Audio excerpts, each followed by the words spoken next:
आई शेरों पे सवार मैया ओढ़े चुनरी, आई सिंगों पे सवार मैया ओढ़े चुनरी, ओढ़े चुनरी मैया ओढ़े चुनरी, आई शेरों पे सवार मैया ओढ़े चुनरी। बोलिए माता शेरावाली की जय। जय माता दी। दोस्तों, आप सभी को शारदीय नवरात्रि की हार्दिक शुभकामनाएं। आप सभी पर माँ भवानी अपनी कृपा सदैव बनाए रखे। आज की वीडियो में आप सुनेंगे शारदीय नवरात्रि की पावन व्रत कथा। तो आपने यदि अभी तक चैनल को सब्सक्राइब नहीं किया है तो चैनल को सब्सक्राइब कर लीजिएगा। आपको हमारे चैनल पर पूरे 9 दिन 9 माता की अलग अलग कथा आरती सहित सुनाई जाएगी। साथ ही दुर्गा सप्तशती का पाठ भी सुनाया जाएगा। तो चैनल को सब्सक्राइब जरूर कर लीजिएगा और ढेर सारा अपना प्यार अवश्य दीजिएगा। तो साल 2024 में शारदीय नवरात्रि का शुभारंभ 3 अक्टूबर दिन गुरुवार से हो रहा है। नवरात्रि के 9 दिनों में माता के 9 रूपों की पूजा होती है।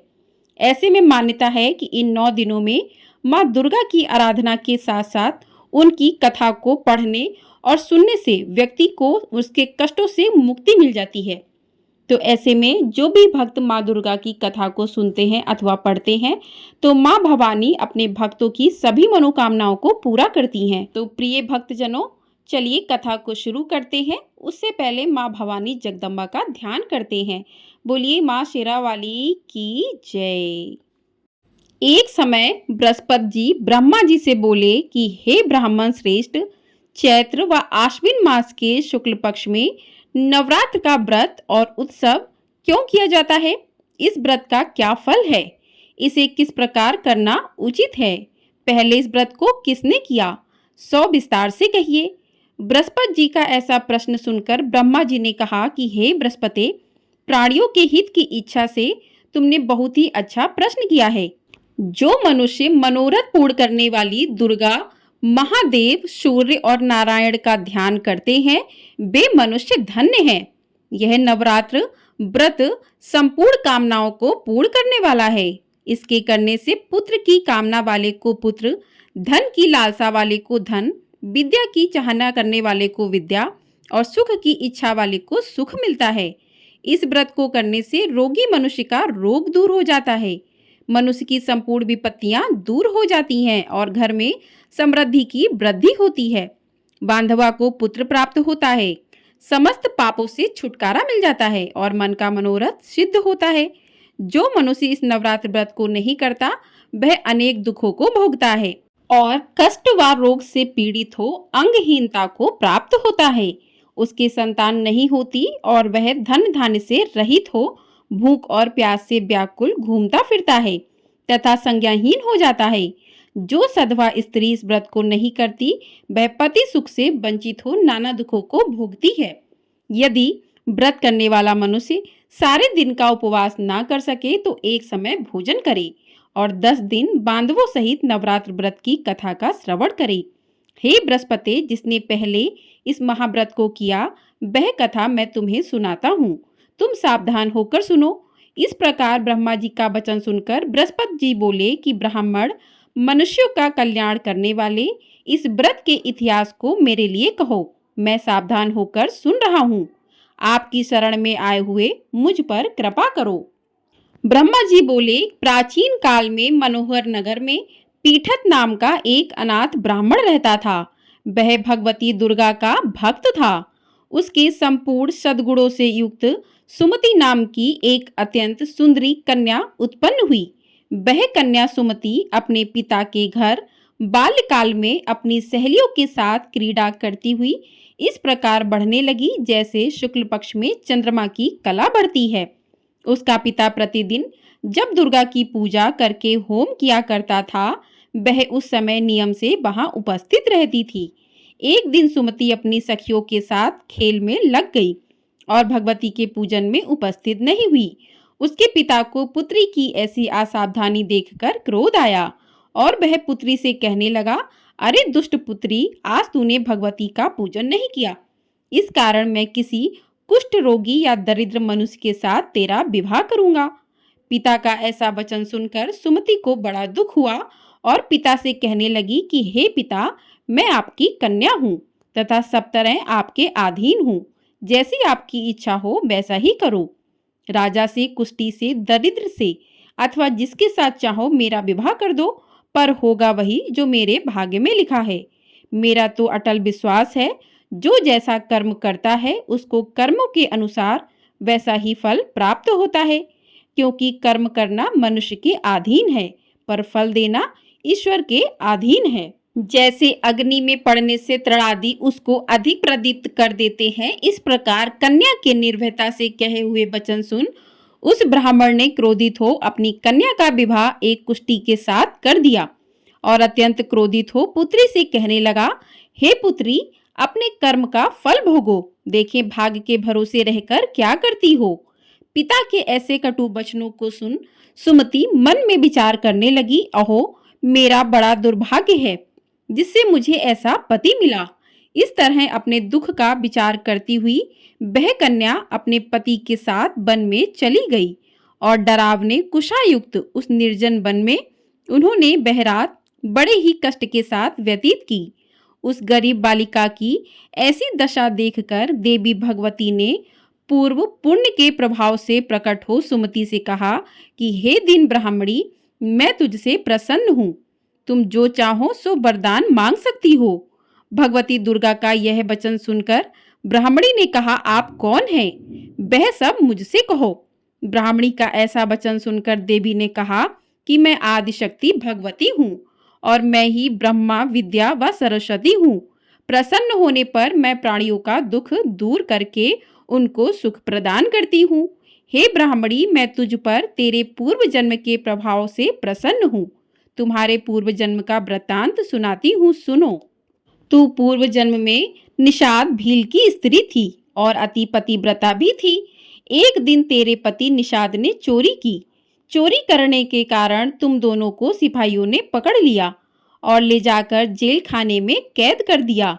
उन लोगों ने तुझको और तेरे पति को भोजन भी नहीं दिया। इस प्रकार नवरात्र के दिनों में तुमने ना तो कुछ खाया और ना ही जल पिया। इस प्रकार 9 दिन तक नवरात्र का व्रत हो गया। हे ब्राह्मणी, उन दिनों में जो व्रत हुआ, इस व्रत के प्रभाव से प्रसन्न होकर मैं तुझे मनोवांछित वर देती हूँ। तुम्हारी जो इच्छा हो सो मांगो। इस प्रकार दुर्गा के वचन सुनकर ब्राह्मणी बोली, अगर आप मुझ पर प्रसन्न हैं तो हे दुर्गे, मैं आपको प्रणाम करती हूँ। कृपया करके मेरे पति का कोढ़ दूर करो। देवी ने कहा, उन दिनों तुमने जो व्रत किया था, उस व्रत का एक दिन का पुण्य पति का कोढ़ दूर करने के लिए अर्पण करो। उस पुण्य के प्रभाव से तेरा पति कोढ़ से मुक्त हो जाएगा। ब्रह्मा जी बोले कि इस प्रकार देवी के वचन सुनकर ब्राह्मणी बहुत प्रसन्न हुई और पति को निरोग करने की इच्छा से जब उसने तथास्तु ऐसा वचन कहा, तब उसके पति का शरीर भगवती दुर्गा की कृपा से कुष्ठ रोग से रहित हो गया और अति कांतिवान हो गया। वह ब्राह्मणी पति की मनोहर देह को देख देवी की स्तुति करने लगी। हे दुर्गे, आप दुर्गति को दूर करने वाली, तीनों लोकों का संताप हरने वाली, समस्त दुखों को दूर करने वाली, रोगी मनुष्य को निरोग करने वाली, प्रसन्न हो मनोवांछित वर देने वाली और दुष्टों का नाश करने वाली जगत की माता हो। हे अम्बे, मुझ निरपराध अबला को मेरे पिता ने कुष्ठी मनुष्य के साथ विवाह कर घर से निकाल दिया। पिता से तिरस्कृत निर्जन वन में विचर कर रही हूँ। आपने मेरा इस विपदा से उद्धार किया है। हे देवी, मैं आपको प्रणाम करती हूँ, मेरी रक्षा करो। ब्रह्मा जी बोले, हे बृहस्पति, उस ब्राह्मणी की ऐसी स्तुति सुन देवी बहुत प्रसन्न हुई और ब्राह्मणी से कहा, हे ब्राह्मणी, तेरे उदालय नामक अति बुद्धिमान, धनवान, कीर्तिवान और जितेंद्रिय पुत्र शीघ्र उत्पन्न होगा। ऐसा वर प्रदान कर देवी ने ब्राह्मणी से फिर कहा कि हे ब्राह्मणी, और जो कुछ तेरी इच्छा हो वह मांग ले। भगवती दुर्गा का ऐसा वचन सुन सुमति ने कहा कि हे भगवती दुर्गे, अगर आप मुझ पर प्रसन्न हो तो कृपया कर मुझे नवरात्र व्रत की विधि और उसके फल का विस्तार से वर्णन करें। इस प्रकार ब्राह्मणी के वचन सुनकर दुर्गा ने कहा कि हे ब्राह्मणी, मैं तुम्हें संपूर्ण पापों को दूर करने वाले नवरात्र व्रत की विधि बतलाती हूँ, जिसको सुनने से मोक्ष की प्राप्ति होती है। आश्विन मास के शुक्ल पक्ष की प्रतिपदा से लेकर 9 दिन तक विधि पूर्वक व्रत करें। यदि दिन भर का व्रत ना कर सके तो एक समय भोजन करें। विद्वान ब्राह्मणों से पूछकर घट स्थापना करें और वाटिका बनाकर उसको प्रतिदिन जल से सींचें। महाकाली, महालक्ष्मी और महासरस्वती देवी की मूर्तियां स्थापित कर उनकी नित्य विधि सहित पूजा करें और पुष्पों से विधि पूर्वक अर्घ दें। बिजौरा के फल से अर्घ देने से रूप की प्राप्ति होती है। जायफल से अर्घ देने से कीर्ति, दाख से अर्घ देने से कार्य की सिद्धि होती है। आंवले से अर्घ देने से सुख की प्राप्ति और केले से अर्घ देने से आभूषणों की प्राप्ति होती है।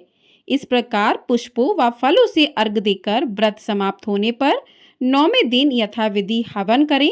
खांड, घी, गेहूं, शहद, जौ, तिल, बेल, नारियल, दाख और कदम्ब आदि से हवन करें। गेहूं से होम करने से लक्ष्मी की प्राप्ति होती है। खीर व चंपा के पुष्पों से धन की और बेल पत्तों से तेज व सुख की प्राप्ति होती है। आंवले से कीर्ति की और केले से पुत्र की, कमल से राज सम्मान की और दाखों से संपदा की प्राप्ति होती है। खांड, घी, नारियल, शहद, जौ और तिल तथा फलों से होम करने से मनोवांछित वस्तु की प्राप्ति होती है। व्रत करने वाला मनुष्य इस विधि विधान से होम कर आचार्य को अत्यंत नम्रता के साथ प्रणाम करे और यज्ञ की सिद्धि के लिए उसे दक्षिणा दे। इस प्रकार बताई हुई विधि के अनुसार जो भी व्यक्ति व्रत करता है उसके सभी मनोरथ सिद्ध होते हैं। इसमें तनिक भी संदेह नहीं है। इन 9 दिनों में जो कुछ दान आदि किया जाता है उसका करोड़ों गुना फल मिलता है। इस नवरात्र व्रत करने से अश्वमेघ यज्ञ का फल मिलता है। हे ब्राह्मणी, इस संपूर्ण कामनाओं को पूर्ण करने वाले उत्तम व्रत को तीर्थ, मंदिर अथवा घर में विधि के अनुसार करें। ब्रह्मा जी बोले, हे बृहस्पति, इस प्रकार ब्राह्मणी को व्रत की विधि और फल बताकर देवी अंतर्ध्यान हो गईं। जो मनुष्य या स्त्री इस व्रत को भक्ति पूर्वक करता है वह इस लोक में सुख प्राप्त करके अंत में दुर्लभ मोक्ष को प्राप्त होता है। हे बृहस्पति, यह इस दुर्लभ व्रत का महात्म्य है जो मैंने तुम्हें बतलाया है। यह सुन बृहस्पति जी आनंद से प्रफुल्लित हो ब्रह्मा जी से कहने लगे कि हे ब्राह्मण, आपने मुझ पर अति कृपा की जो मुझे इस नवरात्र व्रत का महात्म्य सुनाया। ब्रह्मा जी बोले कि हे बृहस्पति, यह देवी भगवती सर्वशक्ति संपूर्ण लोकों का पालन करने वाली हैं। इस महादेवी के प्रभाव को कौन जान सकता है। बोलिए माँ भगवती की जय। बोलिए शेरावाली मैया की जय। तो इस प्रकार से नवरात्रि की व्रत कथा पूर्ण होती है। आइए अब करते हैं माँ की आरती। जय अम्बे गौरी मैया, जय श्यामा गौरी, तुमको निश दिन धावती हरि ब्रह्मा शिवरी।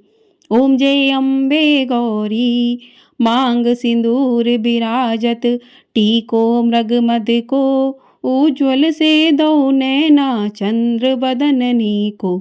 ओम जय अम्बे गौरी, कनक समान कलेवर, रक्तांबर राजे, रक्त पुष्प गल माला, कंठन पर साजे। ओम जय अम्बे गौरी, केहरी वाहन राजत, खंडक खपर धारी, सुर नर मुनि जन सेवत, तिनके दुख हारी। ओम जय अम्बे गौरी, कानन कुंडल शोभित, नासाग्रे मोती, कोटिक चंद्र दिवाकर, समराजत ज्योति। ओम जय अम्बे गौरी, शुंभ निशुंभ बिडारे, महिषासुर घाती, धूम्र विलोचन नैना, निश दिन मदमाती। ओम जय अम्बे गौरी, चंड मुंड संहारे, शोणित बीज हरे, मधु कैटभ दो मारे, सुर भयहीन करे। ओम जय अम्बे गौरी, ब्रह्माणी रुद्राणी, तुम कमला रानी, आगम निगम बखानी, तुम शिव पटरानी। ओम जय अम्बे गौरी, 64 योगिनी मंगल गावते, नृत्य करत भैरव, बाजत ताल मृदंगा और बाजत डमरू। ओम जय अम्बे गौरी, तुम ही जग की माता, तुम ही हो भरता, भक्तन के दुख हरता, सुख संपत्ति करता।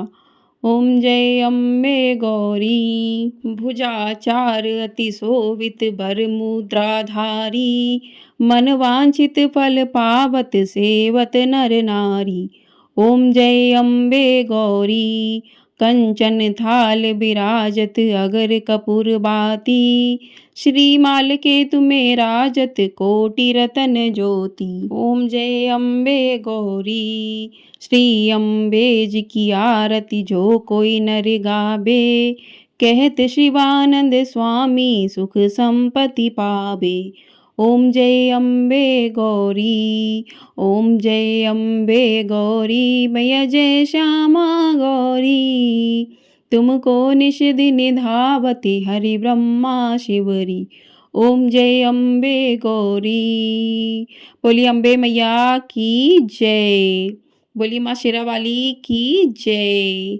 तो इस प्रकार से माँ की आरती और कथा पूर्ण होती है।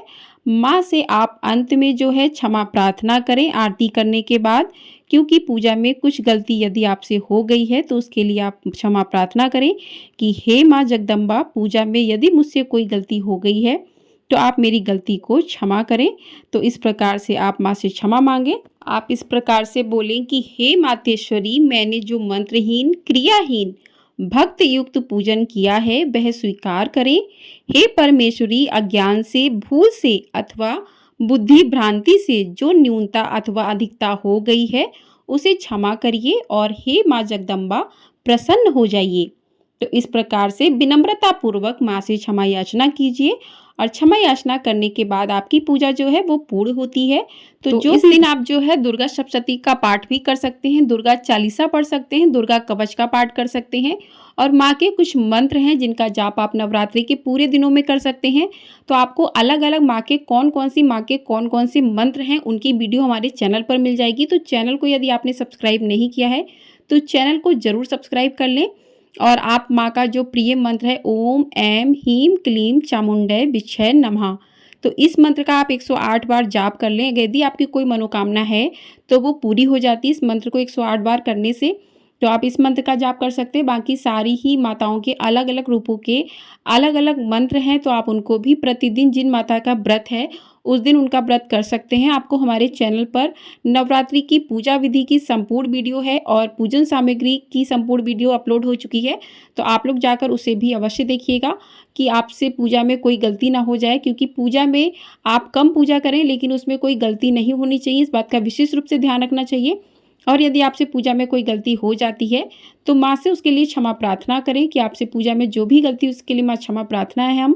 और इन नवरात्रि के दिनों में जो भी भक्त माँ के 9 दिनों के व्रत रखते हैं, माँ की उपासना करते हैं, माँ की पूजा करते हैं, तो माँ अपने भक्तों की सभी मनोकामनाओं को पूरा करती है और अपना आशीर्वाद भक्तों पर बनाए रखती है। क्योंकि ये दुर्गा पूजा बहुत ही बड़ा पर्व होता है और माँ का आगमन है, बहुत ही हर्ष और उल्लास के साथ लोग माँ को घर पर लाते हैं, माँ का पूजन करते हैं। 9 दिनों के बाद माँ को विदाई करते हैं, कन्या पूजन के बाद माँ की विदाई हो जाती है और उसके बाद विजयदशमी दशहरा आता है। तो इस प्रकार से जो है नवरात्रि के दिनों में बहुत ही अच्छा लगता है हर घर पर, क्योंकि माँ विराजमान होती है। जिस घर में माँ रहती हैं तो उस घर में तो अपने आप ही रौनक रहती है।